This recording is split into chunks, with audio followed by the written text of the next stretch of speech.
Alright, salutations and hello everyone. Welcome to another episode of Cleaning and Restoring. In this one we will be doing a very big console that's hard to fit in a frame, the Atari 2600. Now this one has already actually been cleaned on the exterior. The person who lent it to me for this video, Tio, he actually is lending me this for this video, but he actually already cleaned it like with his girlfriend on the exterior.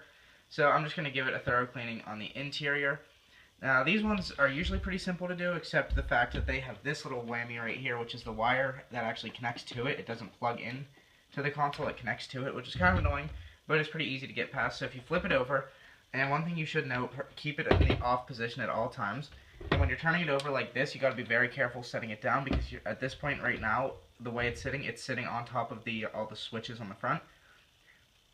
So there's 4 screws on it, and they're all regular Phillips head screws. There's one here in this hole, there's one here, and then there's one in these really wide holes right here. So there's 4 in total. So once you go ahead and take those out, then you'll be able to go to the interior of the console. Okay, I've taken all 4 screws out, and unlike most consoles, you're going to actually keep this one upside down for when you're taking it apart in halves. So once you get all 4 screws out, you're just basically going to lift up on the bottom half of the console like so, and it'll come off. Now be very cautious, because there is a wire holding it in place. So you're going to feed this wire, it's way back here, you're going to feed the wire through, and once you get the wire through, then you're going to take the 2 halves of the console apart. Okay, sorry things got a bit hectic right there, but basically what you should have is something like this once you finally pull the wire all the way out. Sometimes there's also a thing right here, this is the bottom half of the console, right here, the wire was fed through here also, between these. So I had to also pull it out of there. I'm pretty sure it was also in here, in this little like clip thing. So just make sure you pull it out completely before you try to take the 2 halves of the console apart. So really there's not much to an Atari 2600. Basically what you're going to do is push up on the switches from the other side. You just like push down on these knobs and the cartridge slot if you want to. Push up on them, and the whole system itself, like the board itself, should come out with a little bit of coaxing. It's not the easiest thing to get out because there's so many ports on the back.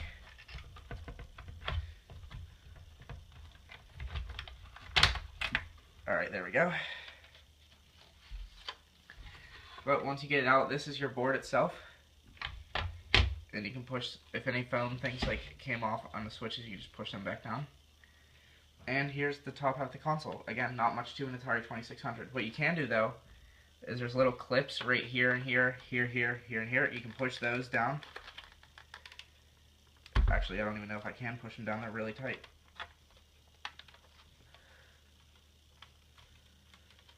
But you can see there's clips right here, and if you push them together, I'm sure you can take this piece out, which I'm going to try to get out off camera because it's really hard to get off, it seems like. But, so then you're left with the motherboard, or basically the brain of an Atari 2600. And right here there should be a serial number, with, like a really old piece of paper taped to this little RF shield with a serial number on it. This one, it was 6122, but they changed it to 21, I think F03 it looks like. I'm not even sure. But you can see they X'd it out a bunch of times, so they obviously didn't know what they were doing at the Atari factory. So you can remove this if you want to, or if you want to really keep it original, you can actually take it off. And obviously this tape is going to be very, very, very old, so it's not going to come off very easily. You're going to have to force it off, like I was doing, very slowly. It still has its stickiness to it, obviously, because no one touched it for 30 some years. But so now I'm going to use some Goo Gone to get this stuff gone, and basically just clean this off with air itself. And I'm going to clean off the other pieces, which is basically just the 2 halves of the console, with soap and water, and hope for the best. Hopefully I'll be able to figure out how to get this off, because it's obviously just clipped in. I just can't get these clips off because they're so tight. So after you clean everything with soap and water, I will be back with how to put it back together. Okay, I'm back. I finally cleaned all the pieces, and it's actually the next day. I recorded the first half of the video yesterday, and I'm recording the second half obviously today, and it'll be posted today. But to get this piece out, what I found was the easiest was I actually had this sitting in warm water, and I pressed down on this and it just popped out.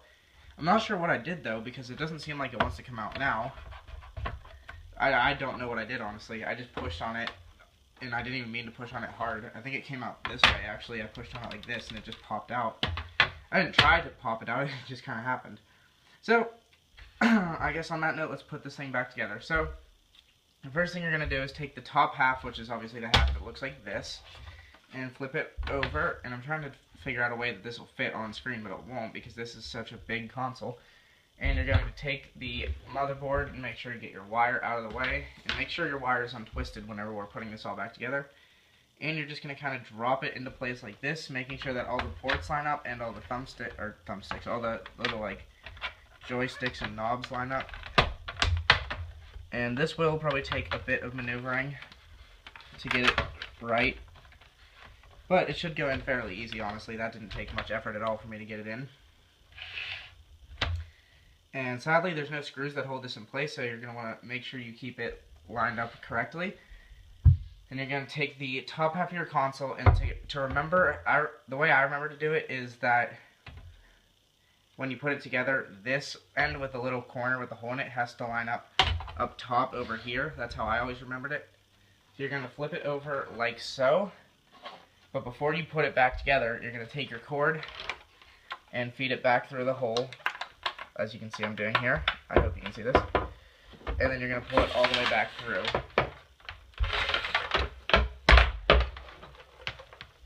And I'm pretty sure I accidentally tied it in a knot, so I'm actually going to get this back through off video, and I'll come back to you guys in a second. Alright, once you finally got it back together, it took me a while because the cord got all wrapped and wiggled. Make sure the console is back together fully, and keep it pressed together. Obviously you don't have it screwed together, but you want to keep pushing it together as much as possible, because right now there's nothing holding the guts in place right now. So what you want to do is you want to put these two screws in first, because they will hold the guts in place. So I'm not going to put these two screws in first, and they're kind of a pain to get in because they're so far into the deep into the console. That's why I'm doing one of them on video. I actually have this really long extender to the little cobalt screwdriver that I use that I'm going to be putting these back in with.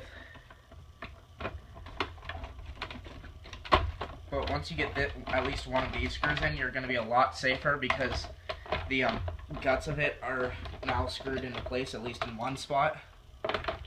And make this screw as tight as possible, because I'm sure yours was not easy to get the screws out of.